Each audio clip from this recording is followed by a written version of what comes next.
Hi all, നമ്മൾ ഇന്ന് ഈ വീഡിയോയിൽ ഡിസ്കസ് ചെയ്യുന്നത് +2 ഫിസിക്സ് ടെക്സ്റ്റ് ബുക്കിലെ 4ാമത്തെ ചാപ്റ്ററായ മൂവിങ് ചാർജസ് ആൻഡ് മാഗ്നറ്റിസം എന്നതിലെ 11ാമത്തെ എക്സസൈസ് ക്വസ്റ്റ്യൻ ആണ്. ക്വസ്റ്റ്യൻ ഇതാണ്: in a chamber a uniform magnetic field of 6.5 gauss is maintained. An electron is shot into the field with a speed of 4.8 into 10⁻⁶ meter per second, normal to the field. Explain why the path of the electron is a circle and determine the radius of the circular orbit. അപ്പോൾ ഇവിടെ പറഞ്ഞിരിക്കുന്നത് ഒരു chamber, അതിൽ uniform field ഉണ്ട്. ആ ഫീൽഡിൻ്റെ value തന്നിട്ടുണ്ട് 6.5 goes.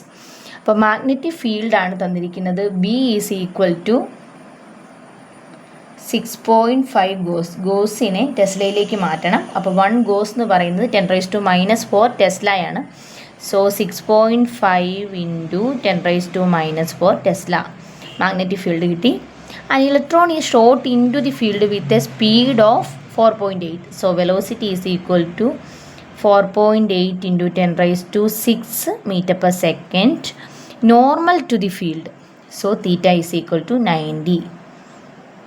Explain why the path of the electron is a circle. ഇലക്ട്രോണിൻ്റെ path circle ആകുന്നത് എന്തുകൊണ്ടാണെന്നാണ് ചോദിച്ചിരിക്കുന്നത്.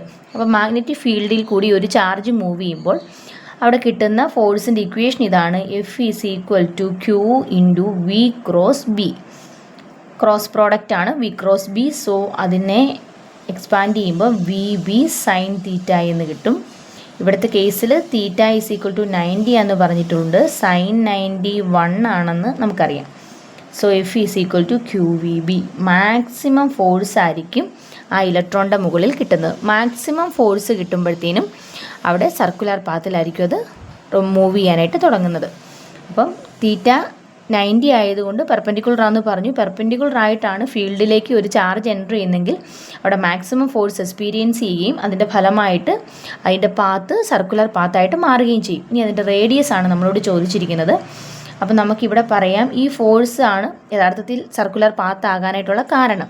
അതിൽ നിന്നും എന്ത് പറയാൻ പറ്റും? സെൻട്രിപിറ്റൽ ഫോഴ്സ് പ്രൊവൈഡ് ചെയ്യുന്നത് ഈ മാഗ്നറ്റിക് ഫോഴ്സ് ആണെന്ന് പറയാം. സെൻട്രിപിറ്റൽ ഫോഴ്സ് ഉണ്ടെങ്കിൽ മാത്രമേ ഉള്ളൂ എന്ത് സംഭവിക്കത്തുള്ളൂ? സർക്കുലർ പാത്തിൽ മൂവ് ചെയ്യാൻ പറ്റുള്ളൂ. സോ ഈ മാഗ്നറ്റിക് ഫോഴ്സാണ് സെൻട്രിപിറ്റൽ ഫോഴ്സ് പ്രൊവൈഡ് ചെയ്യുന്നത്. വിയും സ്ക്വയറൂടെ പോയി നമുക്ക് റേഡിയസ് ആണ് കണ്ടുപിടിക്കേണ്ടത്. So r is equal to m v by q B. M അറിയാം, 9.1 ഇൻറ്റു 10⁻⁻31 ഇലക്ട്രോണിൻ്റെ മാസാണ്.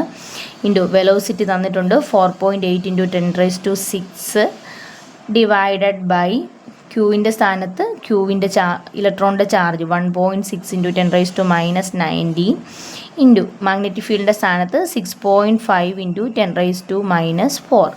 ഇതെല്ലാം കൂടി ചെയ്ത് കഴിയുമ്പോൾ നമുക്ക് കിട്ടുന്ന ആൻസർ 4.2 ഇൻറ്റു 10⁻⁻² മീറ്റർ എന്ന് കിട്ടും. 10⁻⁻²നെ നമുക്ക് എന്തെഴുതാം? സെൻറ്റിമീറ്റർ എന്ന് എഴുതാം. So 4.2 centimetre. ഇതാണ് റേഡിയസിനുള്ള ആൻസർ.